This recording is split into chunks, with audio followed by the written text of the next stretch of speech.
Hello students. Today in this session of the lecture we are going to discuss further about the polarity of the bond as well as the bond parameters. Now let us just revise what we have done in the previous lecture. In the previous lecture we just discussed about the types of the bonds, and in that we did the covalent bond and the electrovalent bond. I told you people that electrovalent bonds, it is also called the ionic bond, because the ionic bond, or you can say the formation of that particular bond, in that during that process the formation of ions takes place, means that one atom is going to lose the electron and another one is going to gain the electron. But in the case of the covalent bond, there is the sharing of the electron. Now further, we discussed about the types of the covalent bond. In the types of the covalent bond, we discussed the polar covalent bond and the non-polar covalent bond. The polar covalent bond, we discussed that it is going to occur in the heteroatoms, means both the atoms are going to be the different. When both the atoms are going to be different, it means that there will be the difference in their electronegativity. It means the atom which is going to be the more electronegative, it is going to pull the shared pair of electrons towards it. Due to that pulling of the electron pair, there will be the development of the delta. Delta means partial negative charge and the positive charge.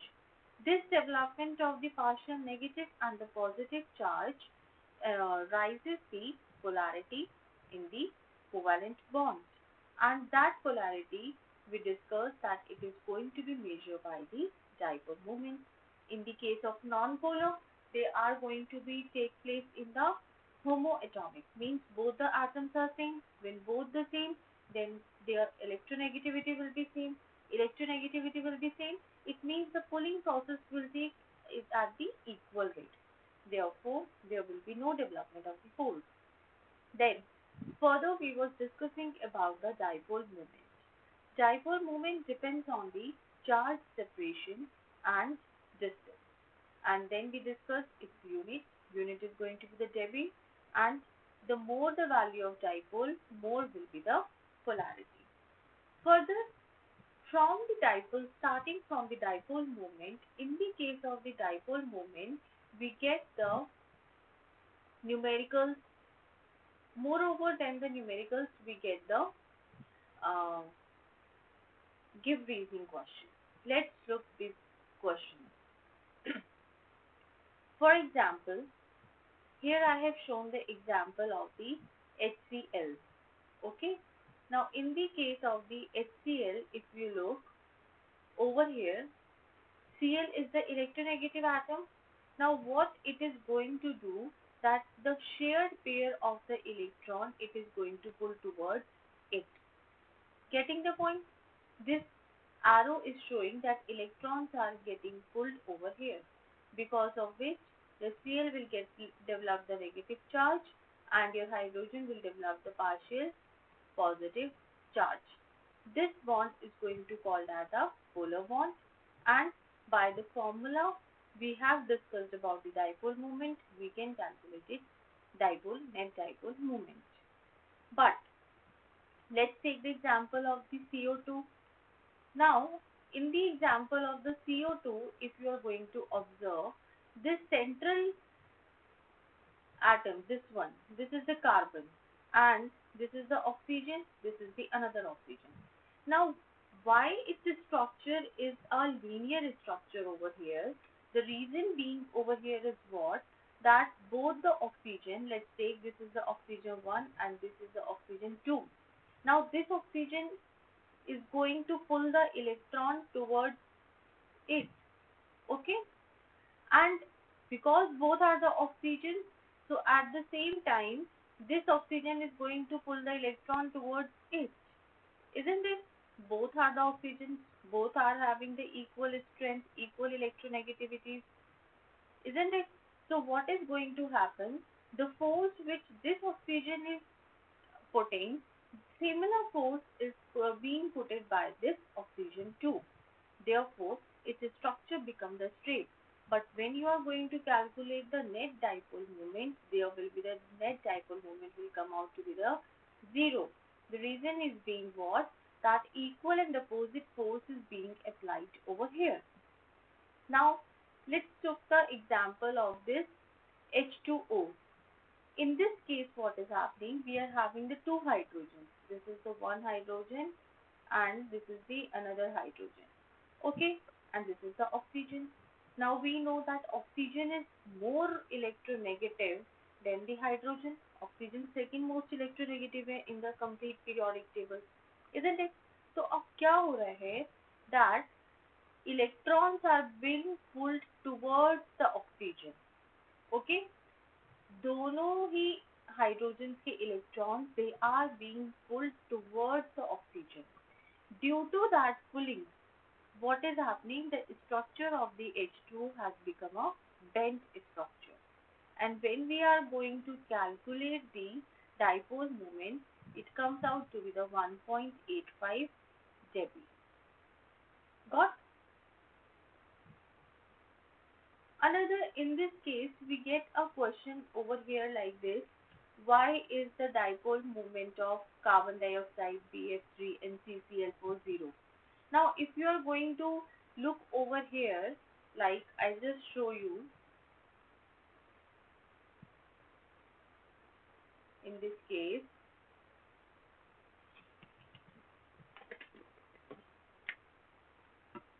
in the case of CO2, I have showed you, carbon is over here, oxygen is over here, isn't it?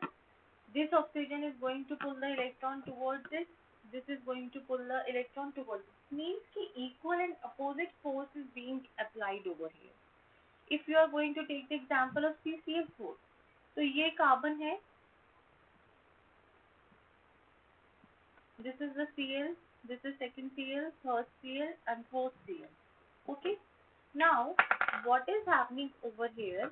कि ये वाला chlorine is pulling the electron towards this. It is pulling towards it. It is pulling towards it. It is pulling towards it. Now over here is also what happening कि equal and opposite forces are being applied.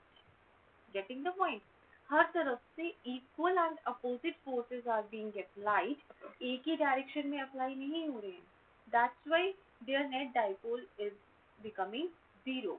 If you are going to take the example of the BF3, boron is over here. Now, one fluorine, this, isn't it? Now, what is going to happen over here?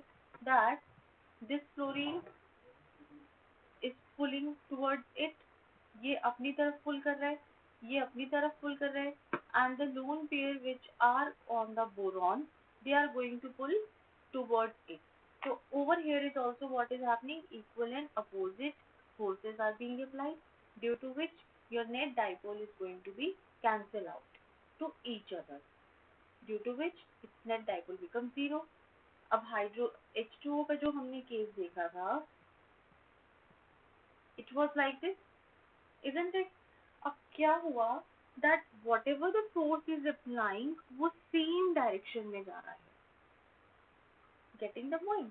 यहाँ पे जो oxygen है, it is pulling the hydrogen, means उसका कोई भी opposing force नहीं है. That's why we are able to calculate the dipole moment over here. The force is being applied in the same direction. That's why the net dipole we are able to calculate, which comes out to be the 1.85 dB. Got the point?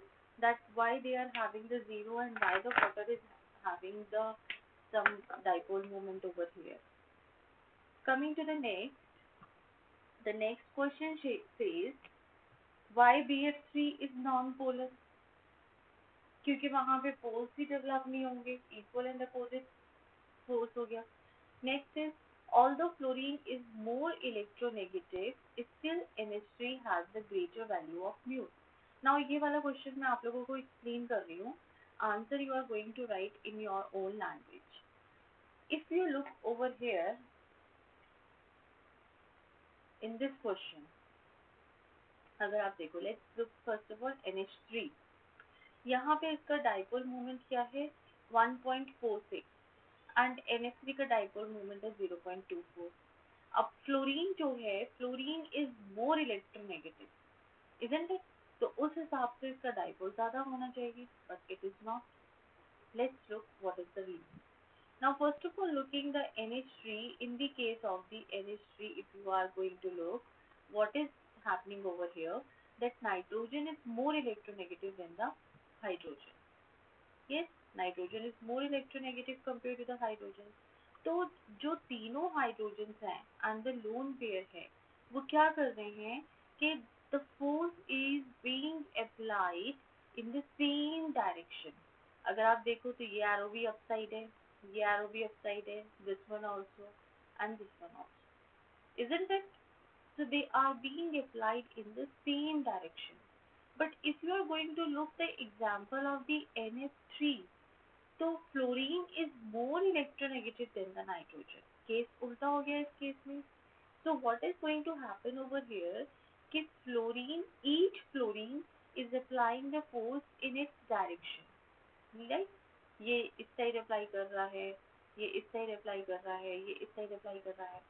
At the same time what is happening, that nitrogen के ऊपर जो lone pair है, it is applying also the force in its own direction.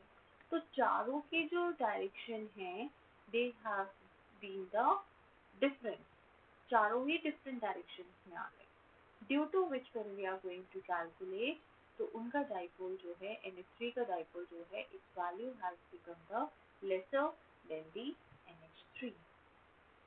You got the point? That what is the reason for this? Now ये I have told you. अब इसमें कोई भी question आता है इस टाइप का, give reasoning question only we get, and mostly more often means 99% NH3 NH3 का क्वेश्चन या आउटसाइड दिस क्वेश्चन दिस का NH3 NH3 question is very very important. Now the next thing comes what कि हम लोगों ने dipole calculate कर लिया.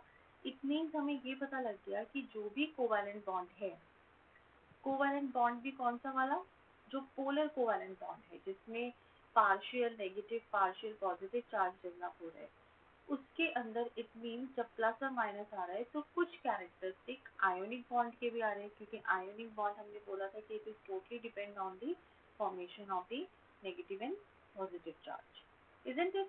So on that basis, a new definition arises, which is called as polarizability. Okay, this is called as polarizability. Now, what is the polarizability? It is the ability to distort the electron cloud. Electron cloud का मतलब क्या होता है? That जैसे दो atoms जो हैं, I'll just show you. This is your electron cloud. Okay, this one. यहाँ पे this is your electron cloud. Now this is your electron cloud. तो क्या होता है बेसिकली कि जब तक आपका कोई भी वहाँ पे फोर्स नहीं अप्लाई हो रहा है, तो सपोज ये मेरा एक बॉन्ड बना और कोई मेरा फोर्स नहीं अप्लाई हो रहा है, तो it remains in spherical in the shape. But as यहाँ पे there is the polar character has come, so what is happening कि जो negative charge है, it is going to apply the force towards it. तो वहाँ पे क्या हो जाएगा, जो electron density है, the number of the electron density, it is going to increase, and the place where we have developed the partial positive charge, वहाँ पे electron density low रह जाएगी. Due to which what will happen कि जो electron cloud बना था उसके जो शेप है उसमें डिस्टॉर्शन आ जाएगा. अगर आप ये देखो, आई हैव टोल्ड यू कि वो समवट स्फेरिकल होता है. स्फेरिकल मीन्स मतलब क्या हो गया कि यहाँ पे इलेक्ट्रॉन्स का इक्वल डिस्ट्रीब्यूशन है बिटवीन द टू एटम्स. ये कॉर्नर्स पे मेरे दो atoms if I have put. Now यहाँ पे क्या हो गया कि because of the high electron density in this area, यहाँ का शेप डिफरेंट हो गया, यहाँ का डिफरेंट हो गया. This particular thing we called as a distortion in a electron cloud. So what is happening over here? Ability to distort the electron cloud of a negative ion by a positive ion. More polarizability, more covalent character. अब इस definition को explain करने के लिए हमारे पास Fajans rule है. Fajans rule, now listen, ये rules we do not need to learn, हमें ये रूल्स याद नहीं करने हैं. फ्रॉम द फजान्स रूल हमें ऑर्डर की क्वेश्चन आते हैं. ऑर्डर का क्वेश्चन मतलब कि increasing order of the polarizability लिखिए, डिक्रीजिंग ऑर्डर लिखिए, इस टाइप का क्वेश्चन आता है. Got it? तो look over here, the first rule says कि जितना छोटा केटायन का साइज होगा उतना ही ज्यादा पोलराइजेबिलिटी होगी. Got it? अब केटायन का मतलब क्या हो गया? जो पॉजिटिव चार्जेस हो गए. isn't it? Now I have showed you the group 1 over here, lithium, sodium, potassium, rubidium, cesium, and anion के रूप में I have taken the chlorine atom. Now we know that lithium का जो size है it is the very small, so therefore lithium की polarizability जो होगी वो सबसे ज्यादा होगी. Got it? अब पोलराइजेबिलिटी ज्यादा होगी इसका मतलब लिथियम के पास सबसे ज्यादा कोवैलेंट कैरेक्टर होगा. Second point says larger the size of an ion, larger the size of the anion, more is polarizability. Now in this case what I have done, the cation is the same, सब जगह lithium है, only your anion size, anion is being replaced, that I have taken fluorine, chlorine, bromine, iodine. Now जैसे जैसे anion का size बढ़ेगा वैसे वैसे polarisability जो है वो इंक्रीज होगी. इफ यू लुक, तो lithium iodide की polarisability is the largest. Third is greater the charge, more polarizability, that is more covalent. अब चार्ज से मतलब हो गया that we have done कि जैसे सोडियम है उसके पास प्लस चार्ज भी होता है, मैग्नीशियम के पास +2 होता है, अमोनियम के पास +3 होता है. तो जैसे जैसे charge is going to increase, it is going to have the more polarizability, means it will be more covalent. Fourth is electronic configuration. जिनके पास 18 इलेक्ट्रॉन्स हैं वो मोर कोवैलेंट होगा. क्यों? क्योंकि जिसके पास 18 इलेक्ट्रॉन है it means that particular compound की जब आप इलेक्ट्रॉनिक कॉन्फ़िगरेशन करोगे it is going to enter in the d orbital. अब जब वो डी ऑर्बिटल में एंटर कर रहा है तो it means it is going to have the more covalent nature. Now and इसमें से we just get the questions related on the that only, reasoning question, इससे ज़्यादा नहीं आते. क्लियर? इसमें just practice the reasoning question, not more than. Few questions I will be providing you people के इस base पे क्वेश्चन आते हैं and it is a very easy topic, interesting भी है, इजी टॉपिक भी है, कोई मुश्किल नहीं है ये. Now the another thing comes, that is your bond parameters. Bond parameters का मतलब क्या हो गया कि जब भी कोई बॉन्ड बन रहा है उसके साथ डिफरेंट पैरामीटर्स जो है वो एसोसिएटेड होते हैं. जैसे कि बॉन्ड लेंथ हो गई, बॉन्ड की डिसोसिएशन एनर्जी हो गई कि अगर आप बॉन्ड तोड़ोगे तो आपको कितनी एनर्जी लगेगी, बॉन्ड का ऑर्डर हो गया कि वो किस टाइप का बॉन्ड है. So these are all going to be the bond parameters. Let's discuss the bond parameters over here. The bond parameters में the first one we are going to discuss the bond length.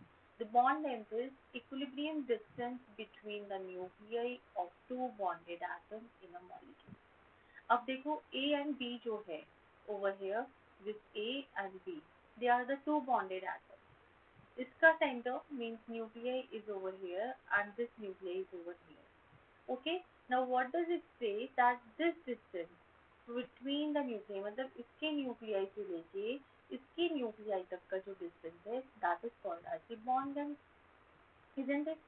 Now with this basically अगर मैं इसका half कर दूं तो it will be called as the covalent radius, because जो मेरी meeting है इलेक्ट्रॉन्स की वो यहाँ पे हुई, isn't it? तो यहाँ के न्यूक्लियाई से लेके यहाँ तक का जो मेरा डिस्टेंस हुआ that will be called as the covalent radius.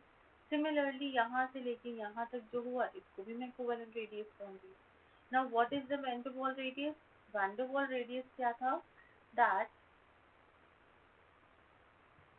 In this case कि ये मेरा एक बॉन्डेड एटम है, and this is the another one. Okay, अब इसके डिस्टेंस में ये जो मेरा बॉन्डेड था मॉलिक्यूल, इसके मॉलिक्यूल से इसके मॉलिक्यूल तक अगर मैं बात करूँ, that particular will be considered as the van der Waals radius. Okay, say suppose this is the AB, A and B, and this is the CD. तो AB से के न्यूक्लियस से CD के न्यूक्लियस तक जो डिस्टेंस है, this one, AB के nucleus से CD के न्यूक्लियस तक जो डिस्टेंस है, that is called as the van der Waals radius. Now, what are the factors affecting bond length? It decreases with the increase in bond multiplicity. Bond multiplicity का मतलब क्या होता है? फॉर एग्जाम्पल, हाइड्रोजन के पास single bond है, isn't it? Hydrogen is having the single bond, okay. अब जब single bond हो गया तो उसका जो है डिस्टेंस जो हुआ वो ज़्यादा ही रहा, बट जब डबल बॉन्ड हुआ, से सपोज ऑक्सीजन डबल बॉन्ड, तो इसके केस में क्या हो गया कि एक दूसरे की तरफ वो बहुत ज़्यादा इंट्रैक्ट हो रहे हैं, बहुत स्ट्रांग हो रहे हैं। जैसे वो एक पहले हम बचपन में कहानी पढ़ते थे ना कि एक उसके 7 बेटे थे, उसने एक लकड़ी दी, फिर उसने 7 लकड़ी दी, इस टाइप की। तो same is happening over here. तो बॉन्ड लेंथ जो है वो डिक्रीज हो रही है। If you are going to take the example of the nitrogen, तो नाइट्रोजन के पास 3 बॉन्ड्स है, तो over here what is happening कि और ज़्यादा छोटी हो जाएगी बॉन्ड लेंथ। क्यों? क्योंकि उनका इंट्रैक्शन, उनकी क्लोजनेस जो है वो बहुत ज़्यादा हो जाएगी। Got it? The second point says increases with increase in the size of the atom. अब जितना बड़ा एटम का साइज होगा, लाइक मैं लिथियम देखूं, लिथियम के पास कितने इलेक्ट्रॉन्स है मेरे? 2 इलेक्ट्रॉन्स हैं, तो उसका तो एक ही शेल हुआ, के शेल हुआ। But if I am going to consider the sodium, तो सोडियम के पास 2H1, मतलब 3 शेल्स हो गए, साइज बड़ा हो गया।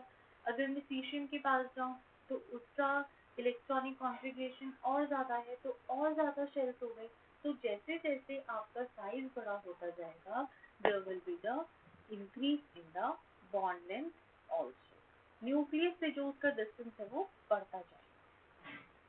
Like over here, if you look, what is happening? Fluorine जो है, इसमें F2 में अगर आप देखो तो इसका इस न्यूक्लियस से इस न्यूक्लियस तक डिस्टेंस इज 143 पिकोमीटर। बट जैसे जैसे आप आयोडीन तक आ रहे हो, because we know that top to bottom size is increases, तो इसका जो बॉन्ड लेंथ है it is also going to be increase. Getting the point? Next bond parameter is your bond angle. Bond angle is basically the angle between orbitals containing bonding electron pairs around the central atom in a molecule. Again I am repeating, bond angle क्या है? Like ये जो shapes I have shown you, like this carbon, this CH4, this carbon is being bonded to these 4 hydrogens. तो bond angle क्या हो गया कि इस हाइड्रोजन से इस हाइड्रोजन तक का जो बॉन्ड है, when they are joined to the carbon, it is called as the bond angle. Similarly, in the case of the ammonia and in the water, it is determined by the Whisper theory, that is valence shell electron pair repulsion theory. This we are going to discuss in detail in the next lecture. Next is bond dissociation enthalpy. Bond dissociation enthalpy जो है, ये energy है जो हमें चाहिए to break the bond. Okay, it is the amount of energy required to break 1 mole of bond of a particular type between 2 atoms in a gaseous atom. अब ये जो 1 mole of bond and gaseous atom है, ये लिखना इसलिए ज़रूरी है क्योंकि आप gaseous state में आपका atom provided होगा and means कि हमें सिर्फ वही bond तोड़ना है, उस atom को हमें पहले किसी से separate नहीं करना है. That's why we are writing the term gaseous atom over here. We have discussed in the previous chapter also. And one mole of bond इसलिए कह रहे हैं कि वो एक बॉन्ड तोड़ने के लिए, हम यहाँ पे मल्टीपल बॉन्ड्स की बात नहीं कर रहे हैं कि एट अ टाइम हम एक ही बॉन्ड तोड़ेंगे. अब यू कैन रिमेम्बर डिसोसिएशन का मतलब होता है ब्रेकिंग. अगर इतना सब याद भी नहीं रहता है and if it is being asked, तो आपको जस्ट यही बोलना है, it is the energy required to break the bond. इतना भी चलेगा. Unit is kg per mole. Next is factors affecting the bond dissociation enthalpy. Size of the bonded atom. देखो अब अगर साइज बड़ा होगा, लाइक आयोडीन का अगर हम केस लें ओवर हियर, आयोडीन का अगर आप केस लोगे तो क्या हो गया, इनके बीच में बहुत ज़्यादा गैप है. बहुत ज़्यादा गैप होने की वजह से क्या होगा कि इनका इंट्रैक्शन जो है वो कम होगा. इंट्रैक्शन कम होगा तो हम इसको इजीली तोड़ पाएंगे. अगर छोटा साइज होगा तो इंट्रैक्शन ज़्यादा होगा, जिसकी वजह से हम इसको तोड़ तो पाएंगे, but we need to provide a lot of energy. Here this point comes. Shorter the bond length, larger is the value of bond length, which I explained just now. This is the bond dissociation. This is just an example. कि से suppose आपके पास एक compound है. अब इसमें क्या होगा कि देखो हाइड्रोजन CH बॉन्ड जो है over here, what is happening over here, जो CH बॉन्ड है ये हमारा छोटा है, एंड HH बॉन्ड जो है ये उससे भी छोटा है, बिकॉज हाइड्रोजन का साइज भी छोटा है, it is a single bond. यहाँ पे कार्बन का साइज बड़ा है, हाइड्रोजन का छोटा है. सो व्हाट इज हैपनिंग कि ये इसको तोड़ने के लिए हमें सबसे ज़्यादा एनर्जी चाहिए. अगर हम डबल बॉन्ड की बात करें, सॉरी सबसे कम एनर्जी चाहिए. अगर हम डबल बॉन्ड की बात करें, व्हाट इज हैपनिंग कि वो एक दूसरे के पास आ गए हैं, उनका इंट्रैक्शन ज़्यादा हो गया है, therefore energy required is more. Next is bond order. अब बेसिकली यहाँ पे हमें जो क्वेश्चंस हैं वो बॉन्ड ऑर्डर से आते हैं. For this particular I am going to tell you the trick also. आप इसमें ट्रिक याद कर, कॉन्सेप्ट समझ लो और ट्रिक याद कर लेना to solve the question. Because जो लोग are preparing for the JEE और नीट, वहाँ पे we get the question and over there exams के कोई भी एग्जाम्स हो गया, we do not have much time to solve the question. So for those we apply the trick. Let's look first of all what is the concept. Bond order means the number of bonds between the two atoms in a molecule. कोई भी molecule है उसके बीच में कितने bonds हैं. Okay. Now over here let's start with this. Say suppose first of all CH3 and C, ये वाला ही मैंने कंसिडर किया. अब इस C और C के बीच में एक सिंगल बॉन्ड है, तो मतलब इसका बॉन्ड ऑर्डर हो गया 1. Now I have considered this C. Over here I am having the two bonds. It means bond order is 2. Now looking this triple bond, C triple bond C, it means bond order is 3. ये तो straight away. अब अगर आप यहाँ देखो CO and CO, तो ये यहाँ पे क्या है कि सिंगल सिंगल बॉन्ड तो दे आर कंफर्म, लेकिन हमने ये पढ़ा था कि कार्बन जो है वो टेट्रावैलेंट इन द नेचर होता है, हम शुरू से पढ़ते आ रहे हैं. Means 4 bond. अब एक बॉन्ड ये हो गया, एक ये हो गया, एक ये हो गया, 3 हो गए. इसका मतलब एक ही के पास डबल बॉन्ड आएगा. तो बिकॉज ऑक्सीजन जो है दोनों तरफ ऑक्सीजन है, दोनों ही की स्ट्रेंथ सेम है, तो वो डबल बॉन्ड यहाँ पे भी प्रेजेंट हो सकता है, यहाँ पे भी हो सकता है. आप कहीं पे भी बनाओगे दोनों विल बी करेक्ट. तो ये because of the partial bond, its bond order is going to be 1.5. Now, isoelectronic molecules या ions जो होते हैं उनका identical bond order होता है. Isoelectronic, we have done so many times that number of the electrons are going to be the same in the ions. तो उनका bond order is going to be the same. Got it? Now the question comes like this in this. Note down these questions. These questions you are going to solve yourself. आप लोग अपने आप ये questions करोगे. Calculate the bond order of ClO4 minus. Consider the following species. Calculate the bond order. Which of the following pair of ions is isoelectronic? अब isoelectronic कौन होगा जिनके number of the electrons same होंगे, या फिर आप ये कह लो bond order same होंगे क्योंकि हम bond order में कर रहे हैं. Now let's look the trick. Whenever you are going to find out the bond order, अगर आपका जो मॉलिक्यूल है, कोई भी molecule if it is present, अगर उस मॉलिक्यूल में कंबाइंड फॉर्म में, चाहे मतलब for example if I give you a LiCl4, okay, या मैंने दिया NaCl दिया मैंने। तो इन दैट केस अगर मान लो कोई भी मॉलिक्यूल है, आपके इलेक्ट्रॉन्स जो है 20 इलेक्ट्रॉन से ज़्यादा इलेक्ट्रॉन्स अगर हैं, तो बॉन्ड ऑर्डर का जो फॉर्मूला लगाओगे that is 1 plus number of pi bonds divided by number of sigma bonds. Okay, now number of pi bonds and sigma bonds के अंदर always remember this thing. I just solve it and show you. Number of pi bonds in sigma bonds में हमेशा याद रखना आप कि अगर single bond है तो सिंगल बॉन्ड का मतलब वहाँ पे 1 सिग्मा बॉन्ड है। ओके, अगर डबल बॉन्ड है तो वहाँ पे आपका एक पाई बॉन्ड है और एक सिग्मा बॉन्ड है।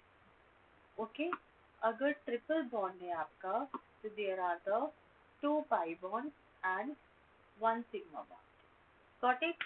अब यहाँ पे अगर आपका कोई ऐसा एटम दे रखा है जिसके अंदर जो है 20 इलेक्ट्रॉन से ज़्यादा इलेक्ट्रॉन्स है, so what you are going to do, पहला फॉर्मूला है कि आप सिग्मा बॉन्ड और पाई बॉन्ड कैलकुलेट करो and you just put them in the formula like I have shown you. ये example C double bond O,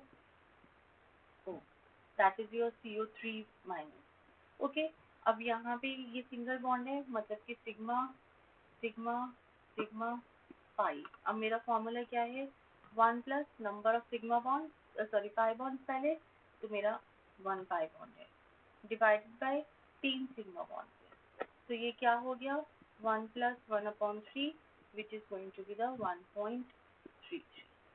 got it? एक तो आपका ये फॉर्मूला हो गया। It is not a formula, trick ही एक तरीके से समझो। नेक्स्ट आप फॉर्मूला क्या कर सकते हो कि जो भी आपके नंबर ऑफ बॉन्ड्स हैं बिटवीन एनी टू एटम, उसके जितने भी इन ऑल रेजोनेटिंग स्ट्रक्चर्स वो काउंट कर लो आप and total number of resonating structures. For example PO4 3 minus resonating structures we are going to read in this unit only, थोड़ा सा related to this, and in a deep we are going to read in the organic chemistry. Now PO4 3 minus, अब मान लो हमें resonating structures बनाना नहीं आते हैं, ठीक है, तो पहले हम क्या करेंगे, P हमें पता लग रहा है कि सेंट्रल एटम है, हमने P लिख दिया। Got it? अब P जो है, P की जो वैलेंसी है वो क्या होती है, इट इज द पेंटावैलेंट। तो मैंने 1 2 3 4 लगा दिए और एक जगह O लगा दिया, डबल बॉन्ड। अब मेरे 4 ऑक्सीजन हैं, 1 2 3 4, आई हैव केप्ट इट। तो अब मेरे टोटल नंबर ऑफ बॉन्ड्स कितने हो गए, equal to 5। Got the point? अब मुझे रेजोनेटिंग स्ट्रक्चर्स बनाने हैं, मुझे तो पता ही नहीं रेजोनेटिंग स्ट्रक्चर्स कैसे बनते हैं। तो देखो रेजोनेटिंग स्ट्रक्चर का मतलब क्या हो गया कि अब ये क्योंकि सेम एटम्स हैं तो ये डबल बॉन्ड मेरा यहाँ पे भी प्रेजेंट है, यहाँ पे भी हो सकता है, यहाँ पे भी हो सकता है, यहाँ पे भी हो सकता है। तो इस हिसाब से मेरे कितने स्ट्रक्चर्स बन सकते हैं कि भाई यहाँ पे तो है ये पहला स्ट्रक्चर, अगर ये यहाँ पे प्रेजेंट हो तो दूसरा स्ट्रक्चर, यहाँ पे हुआ तो थर्ड स्ट्रक्चर, यहाँ पे हुआ तो fourth structure. So therefore number of resonating structures is going to be the 4. तो bond order क्या हो जाएगा आपका 5/4 which is equal to 1.25. Got it? हम इस तरीके से भी इसको कैलकुलेट कर सकते हैं। It is very easy, these are the tricks, हमें कोई फालतू चक्कर में नहीं पड़ना है इसमें। द नेक्स्ट इज, अब ये तो मैंने आपको बताया कि हमारे मॉलिक्यूल फॉर्म में आयन फॉर्म में प्रेजेंट है। This is the bond order of the diatomic molecule. Okay, जो the questions I have given you, try करके देखना अगर हो पाते हैं, otherwise I will discuss the question in the next lecture with you people. ज़्यादा परेशान मत होना कि मैम ये तो नहीं आया हमें करना। Now how to calculate the bond order of the diatomic molecule. इसमें सिंपल ये 2 स्केल्स आप लोग याद कर लेना, एक काउंटिंग लिख लेना 2 3 4 5 6 की। ओके, यहाँ पे दिस 2 3 4 5 6। अगर देखो सिंपल सिंपल फैक्टर है यहाँ पे, ये तो मेरे फ्रैक्शंस में आए थे दोनों। अगर किसी का वैल्यू जो है किसी की 2 है तो बॉन्ड ऑर्डर 1 होगा, 3 है तो 0.5 होगा, 4 है तो बॉन्ड ऑर्डर 0 होगा। सेम यहाँ पे 8 से लेके 8 9 10 11 12 13 14 20 तक याद कर लेना काउंटिंग। पहले आप काउंटिंग लिख लेना 8 से लेके 20 तक, एंड देन 0.5 के गैप में 0 0.5 1 1.5 2 2.5 3 और फिर 2.5 से शुरू होते हुए 0। तो सेम अगर किसी का जो है डायटोमिक मॉलिक्यूल में 19 इलेक्ट्रॉन्स हैं तो bond order is going to be the 0.5।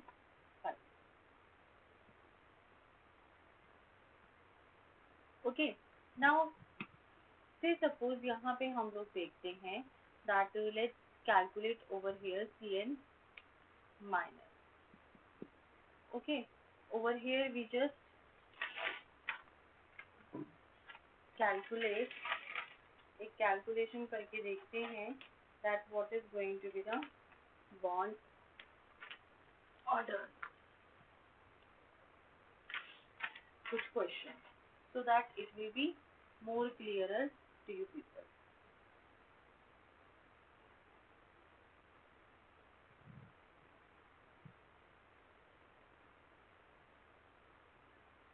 Clear? Now पहले एक बार हम लोग कैलकुलेट करते हैं जाओ।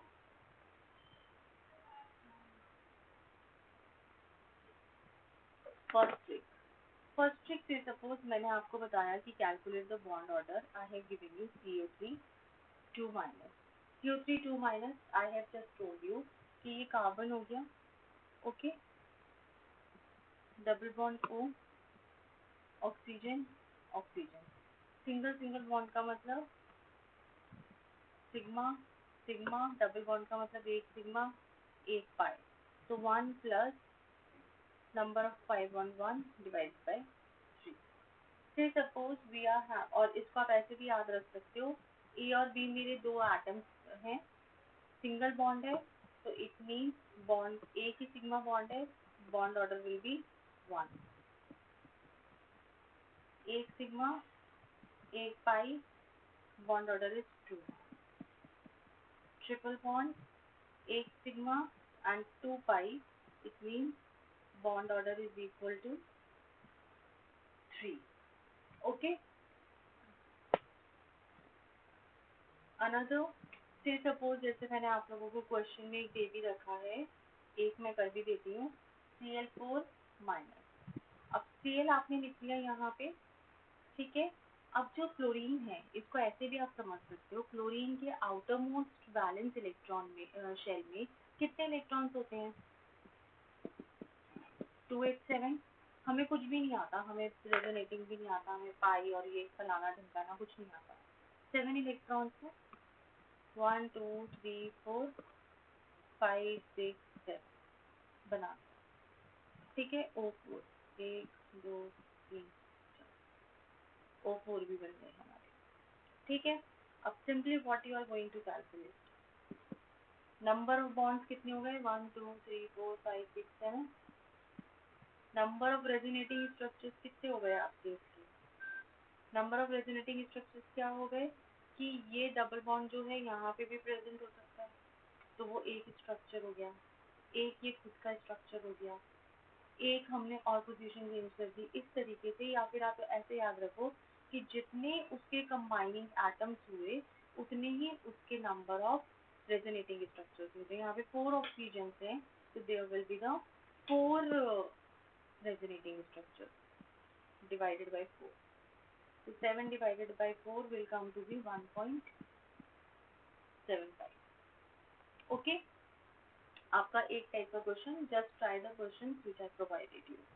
फिर मैंने अभी आप लोगों को एक ट्रिक दिखाई एंड आई टोल्ड यू कि जस्ट आप ऐसे याद कर लेना, ऐसे 14 here 20 here 8, yes isn't it? I just showed you and I told you कि 0.5, this is also 0.5 और इसकी वैल्यू 3 है।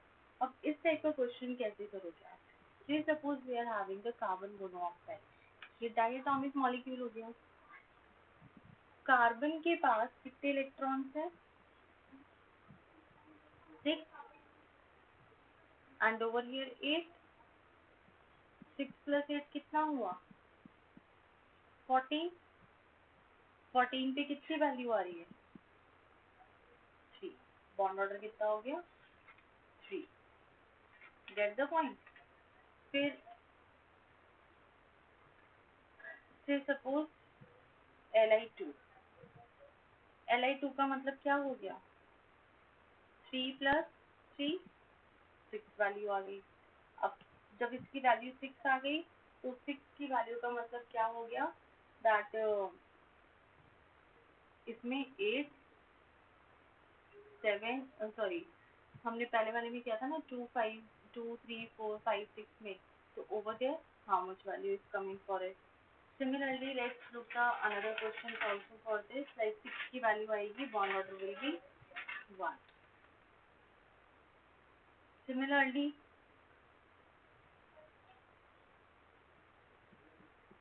Cn प्लस हो गया। अब यहाँ पे देखो कार्बन के पास कितने हैं? 6। नाइट्रोजन के पास 7। प्लस का मतलब एक वो दे चुका है तो -1। तो what will be the answer? 6 plus 7 13 minus 1 12। अब 12 की वैल्यू पे कितना बॉन्ड ऑर्डर था? 2। कोई कैलकुलेशन नहीं, सिंपल आप लोगों को वो स्केल जो है वो याद रखना। Get the point? तो just try to do the question which I have provided. ये जो क्वेश्चंस मैंने दिए हैं इनको जस्ट एक बार ट्राई करने की that you are able to do और not. If not then no issues, we will discuss in the class. Now for today we are going to do up to here only.